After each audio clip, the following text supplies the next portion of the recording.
Welcome, everyone, to another episode of the Even Your Dynasty show. Caveman and I are going to do a little bit of a Juan Soto talk today.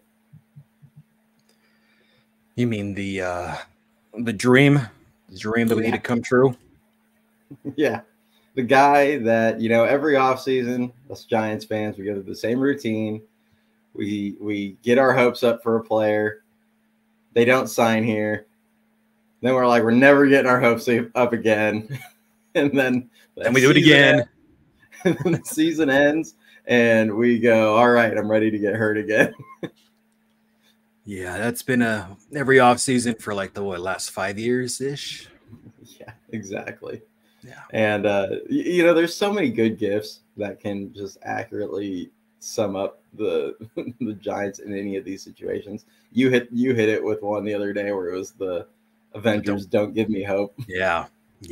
That describes me perfect. Yep. So here we are. We're gonna have the talk. It unfortunately, just like last year with Ohtani, where I remember coming out making a video saying, I mean, of course they're gonna pursue him. I'm not getting my hopes up on this one. Sure enough, he goes and signs with LA, which was like the worst case scenario. We're gonna do it again with Soto because whether we like it or not, or think they're gonna have a reasonable shot, they're gonna pursue him. At the end of the day. So we got to talk about it. Yeah. I think the one silver lining with Soto is it seems to me like he's going to chase the bag. He wants to get paid. It's going to be a little bit different compared to like the Judge and the Ohtani situations. I think Soto just wants to get paid, and realistically, San Francisco has the money to pay him. They can outbid the New York teams and LA teams. They absolutely can this year. We'll dive in more as far as the specific breakdowns as what payroll looks like. But plain and simple, if the Giants want him financially, they can have him. Yeah, 100%. I think for a Soto standpoint, and I totally agree with you, I think he is the most likely major superstar that's come out that's going to just 100% chase the biggest offer. Like some of the comments he's made in the past about like, I'm not rolling anyone out. It's going to come down to money and things like that. Like he's pretty openly admitted, like he's going to take the biggest contract. Yeah. And yeah, it might be not just the quote biggest. If the Giants come in just a fraction over the other teams, he might look at it and go, yeah, no, I'm going to go play with Aaron Judge behind me. Or Francisco Lindor's protection if the other New York team pursues him. He may look at it that way. But, I think if the Giants were to come way over the other teams, and that's going to really come down to conviction from ownership that they're, tired of having kind of a faceless organization with no star players to stick on their banners and stuff. If they're tired of not having that singular presence in the middle of a lineup that can actually change your trajectory and vault you into being a competitive team. If they're tired of, not selling out every night, if they're just tired of all these things, maybe ownership will have some conviction for once and realize that they're going to just have to come in way over the other teams to actually put a real attempt at luring him away. And, unfortunately, given their track record, I wouldn't say ownership's given us any indication that they either A, understand what it takes to get one of these guys to come, or B, really, truly want to go as far as they need to go to get one of these guys to come. Yeah, and you said something that kind of stood out where you mentioned how the Giants are going to have to bid more and quite a bit more than one of these other teams to get him to bite.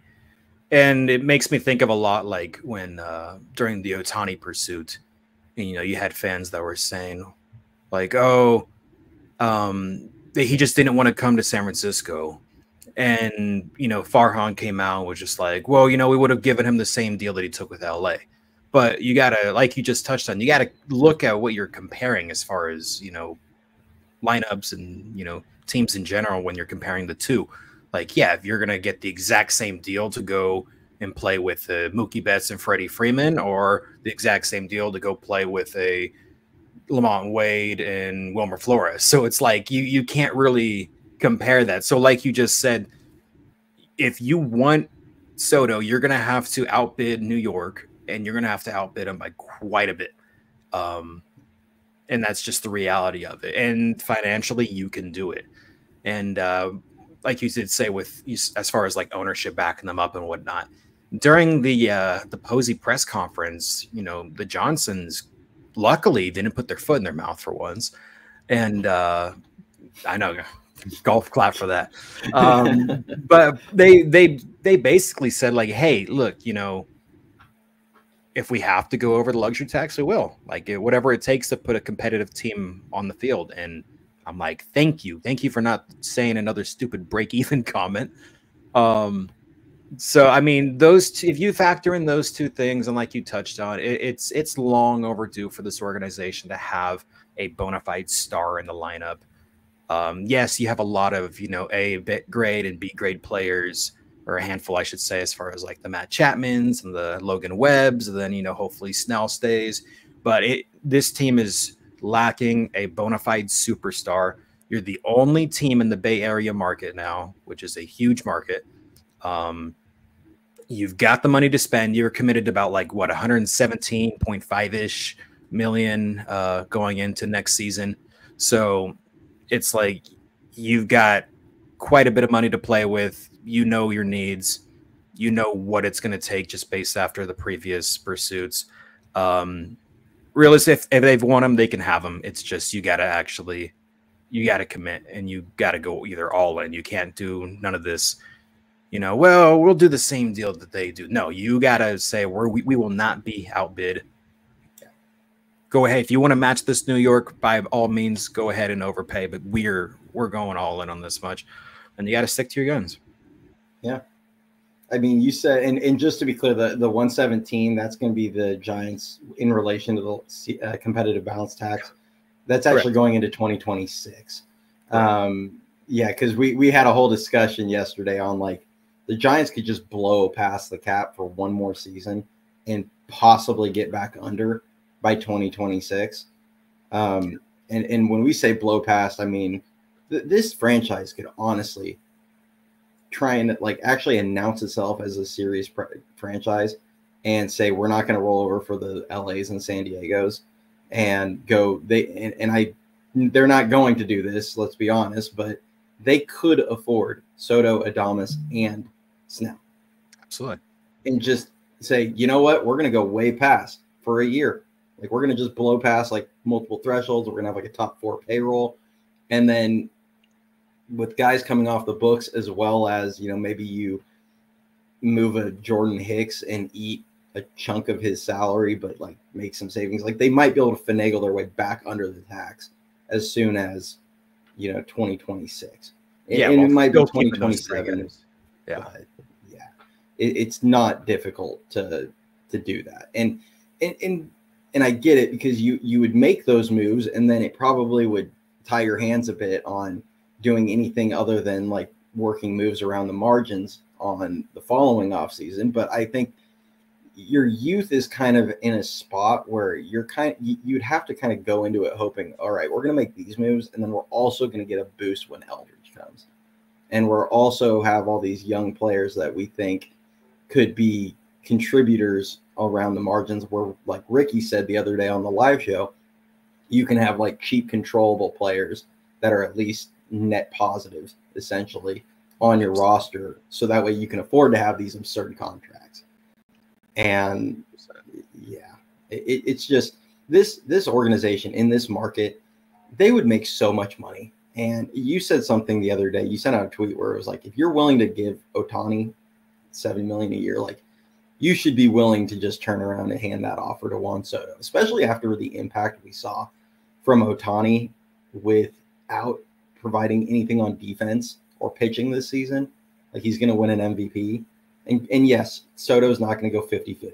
Like that's not Juan Soto's game. He's not Ohtani. And so maybe it's not $70 million a year, but you know, I would go as far as saying, like, if you wanted to throw like 60 million at him, and I'm going to break down the math as to why I'd be fine with that. 100%. Like, if you wanted to throw 60 million at him annually for whatever many years, then you could afford it.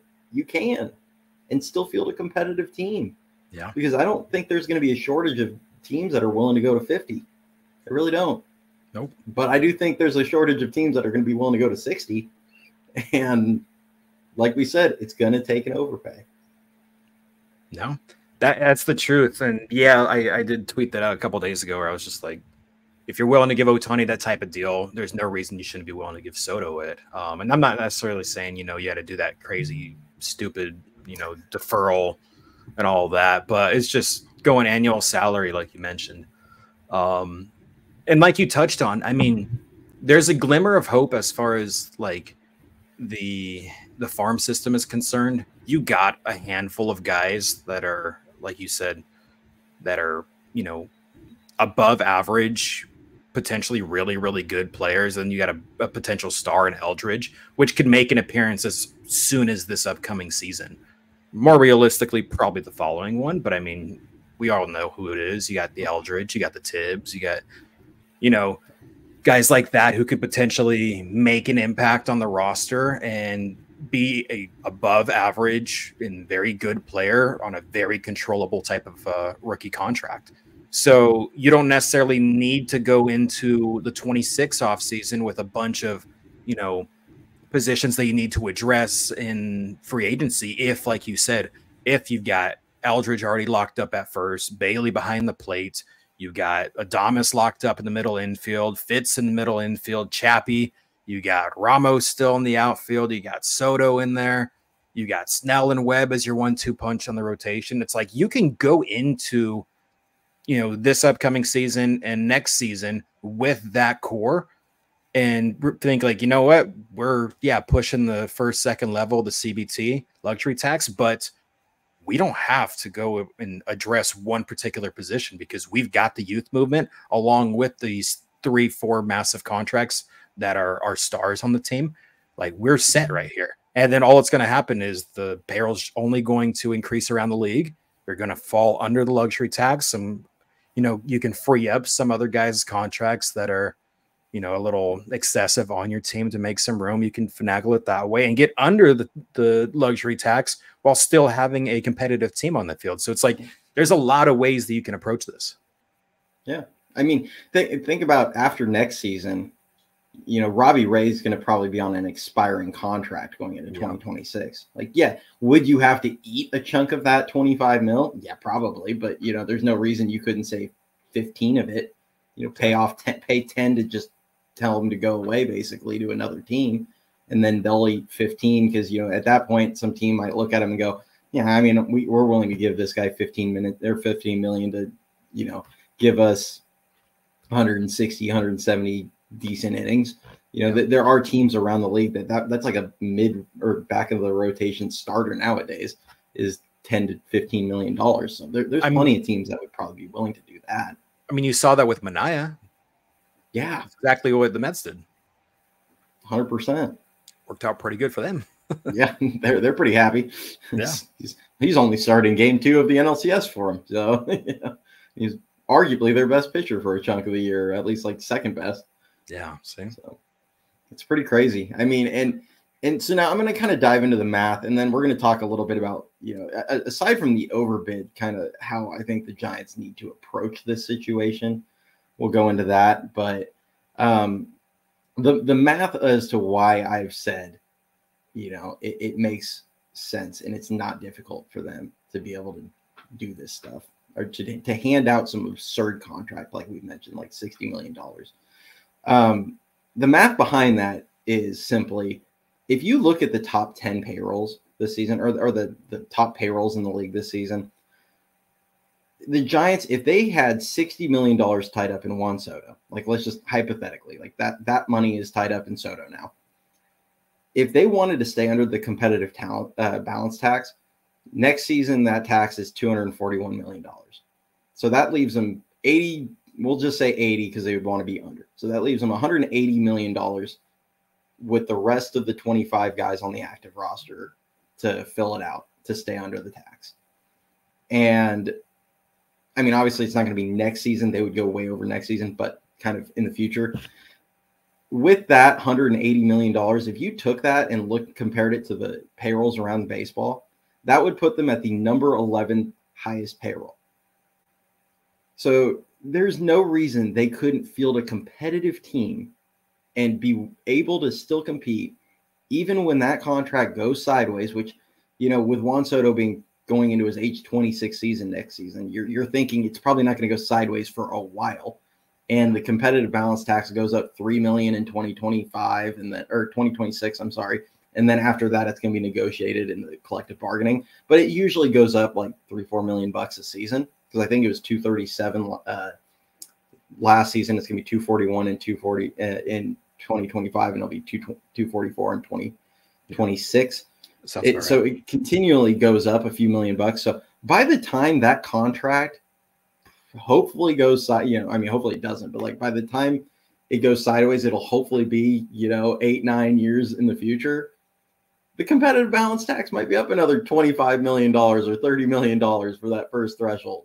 Yeah. So you'll have even more wiggle room to work with there. And there's a lot of teams that have kept their payrolls pretty stagnant for quite a long time. So there's no telling that they might even be willing to push it up. So if you're just consistently willing to kind of push it up close to the threshold without going over, you can easily field a competitive team year in and year out, even when that contract goes sideways, which it probably will at some point. Like you're never making these deals thinking, oh, this guy's going to be an elite player for the next 15 years. Like you're thinking, hopefully he's an elite player for the next 8. And then he's a good player at least for a few more of those. And it's not just a total wash. So. Yeah. And I think that's one of the biggest things that isn't getting, referenced as much, like you just touched on. Soto's he's going into his age 26 season. How often do you have a literal superstar available on the market that hasn't even entered their prime?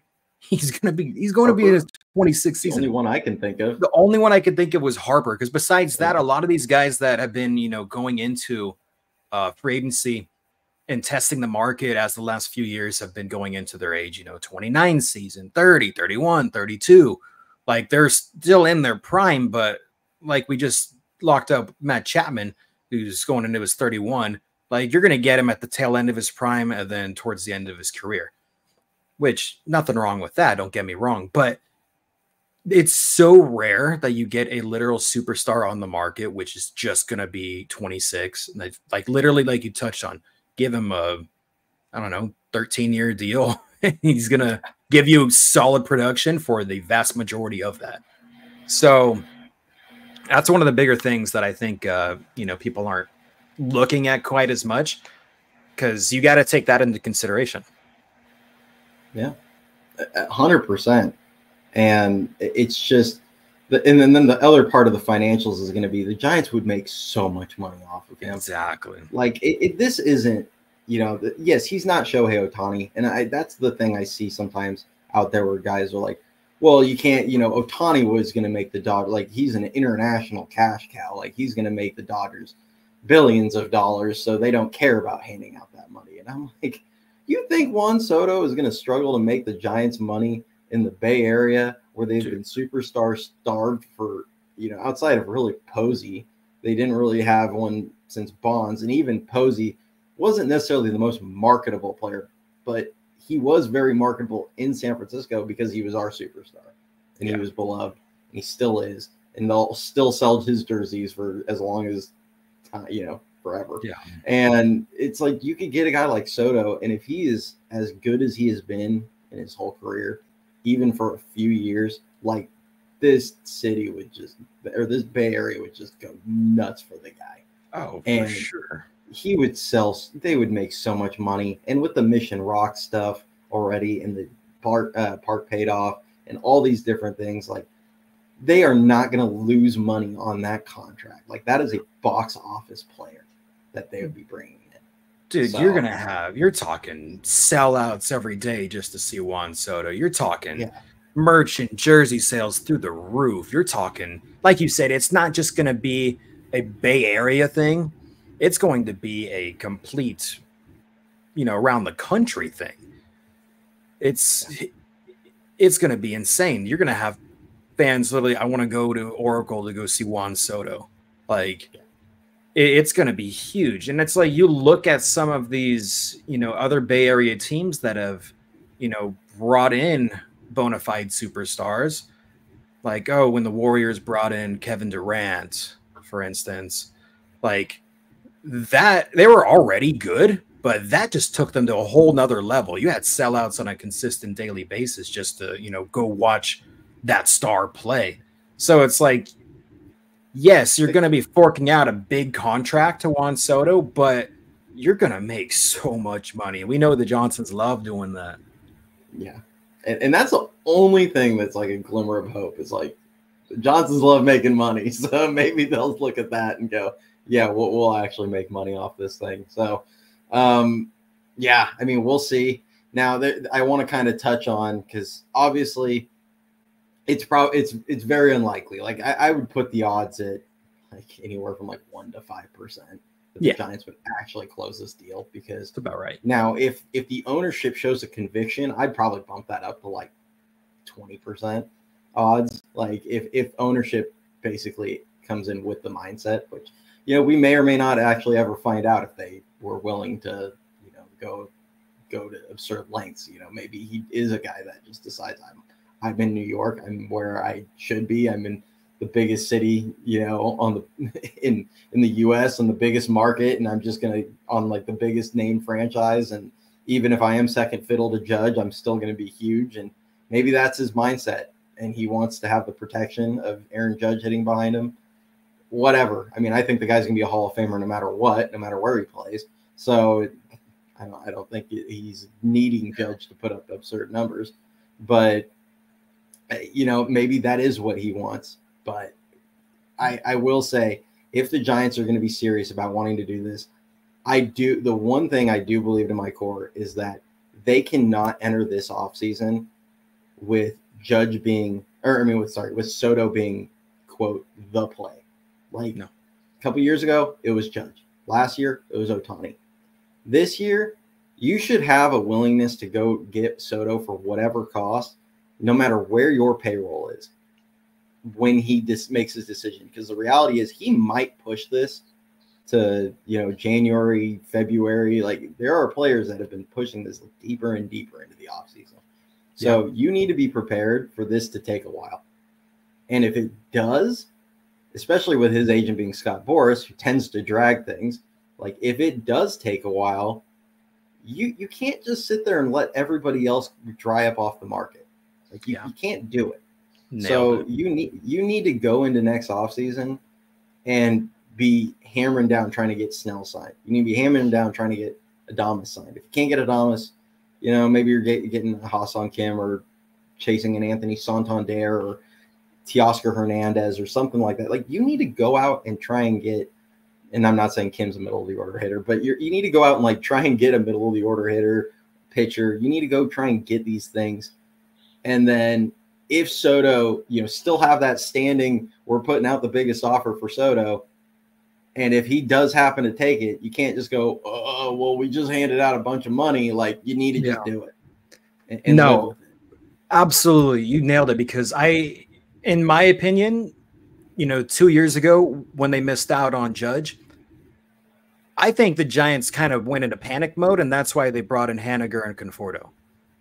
And then last year when they missed out on Ohtani, I think they went into panic mode, and that's why they brought in Soler.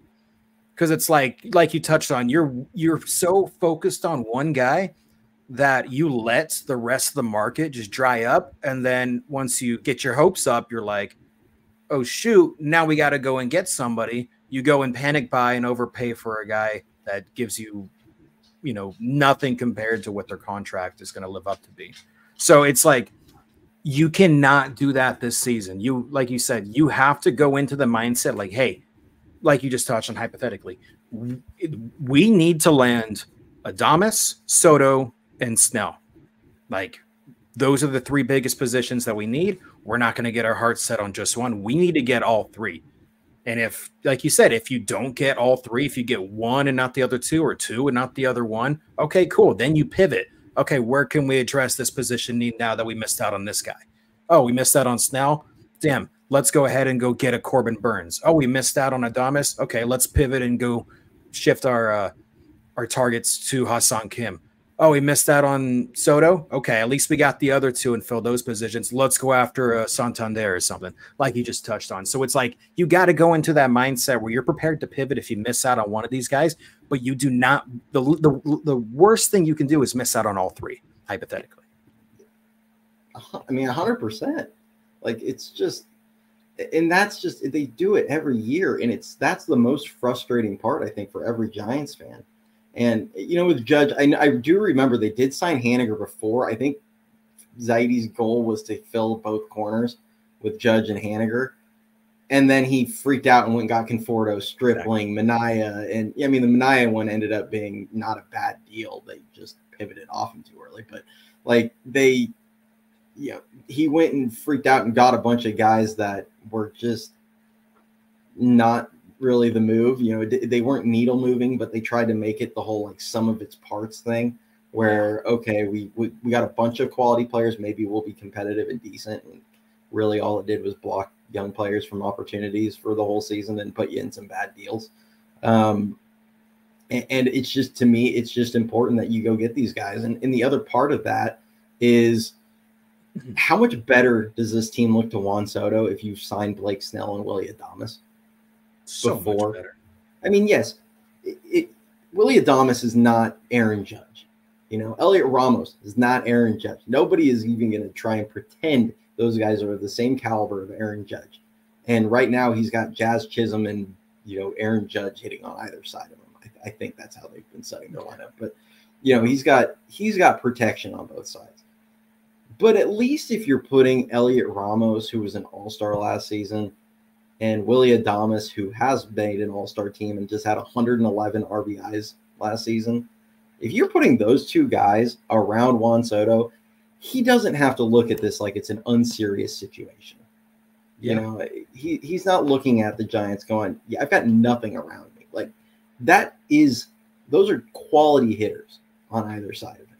So, and I was just going to say, and honestly, that could probably work to the Giants' advantage. And the reason I say that is, like you kind of briefly touched on, it's not like New York where right now he's, you know, the 1B player. You know, you got Judge, the face of the franchise, then you're, you know, and Soto's in there, you know, trying to be the number 2, trying to be the Robin to the Batman or whatever. It's like, okay, you're in a position in San Francisco where you've got quality bats, all-star caliber players, young players that are going to be with you for years to come, but you're the guy.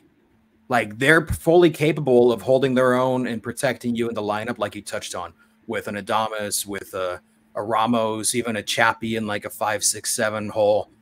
You've got guys that are perfectly capable of, you know, giving you some sort of protection in the lineup, but you're going to be the guy.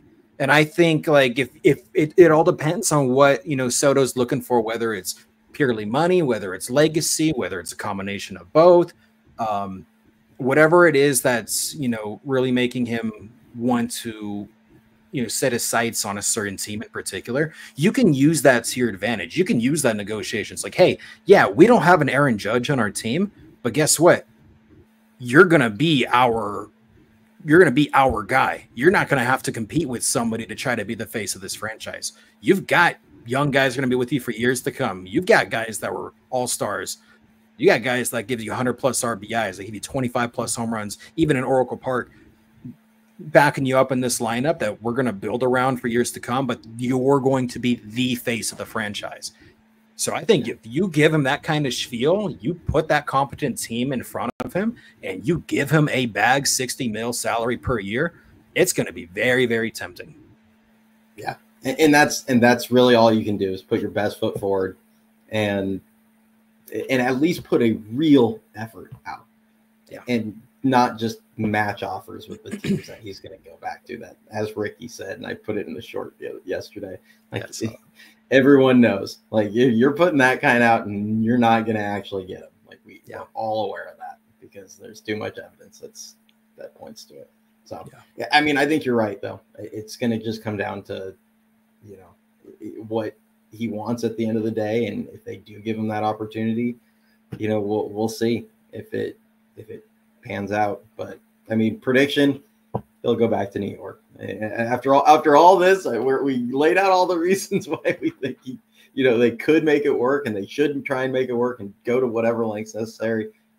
Y'all stuck with us to this point. He's probably going back to New York. Like that's just the reality of it. We're just we're trying to be as positive and optimistic as possible, but we also have to be realistic. Yeah, and you're dead right though. Like he would be the guy in San Francisco. Because I mean, the one thing I would add is he already has a championship. This isn't a guy that's going to be like, I need to come here to win the most championships. And he might have 2 after this season. We'll see with the Yankees. But, like, he has 1. Like, no one ever can take that away from Juan Soto. He is a World Series champion. Yeah. Like, so he's not the guy that's going to be, like, he's not Ohtani, who hadn't even made the playoffs, where circumstance kind of dictated that he's like, dude, I'm going somewhere where I'm going to make the playoffs every year. I don't want to deal with this anymore. And Soto doesn't have that. He's been to the playoffs plenty. He's had plenty of big moments in the playoffs. I think he hit a homer in Game 7, if I recall correctly, in that Game 7 in Houston before Kendricks hit the 2-run one. So it's like he's a champion. So we'll see. I mean, hopefully the Giants, hear all the fans please here and do what they got to do. Yeah, here's hoping, man. Here's hoping. So, we're going to wrap it up, though, there. If you did stick around this far, if you are newer to the channel, do like, and you haven't already, and you enjoy the content, like the video, subscribe to the channel. I'm now on TikTok. I'm now on Facebook. I'm adding all the different social medias. So you can just find it searching Even Your Dynasty Show on all of those things. So if you do want to see, I'll usually post like shorts and reels and stuff like that to those from these videos is what I'm trying to get more regular stuff out. So if you enjoy it, go check out all those as well. Yep. Make sure you drop a like, drop a comment, subscribe. Got to get into 1,000. Yep, we're pushing close. Road to 1K. And we are going to have a live. I don't know what day. I think we were maybe talking Friday. Does that sound right? Yeah. Jeff, we were going to have Jeff Young last week. Hopefully it'll be Friday. Yeah. So we're working on getting that in lockdown, but we'll put out an announcement. But that's going to be it for us. And catch y'all next time. Yes, sir.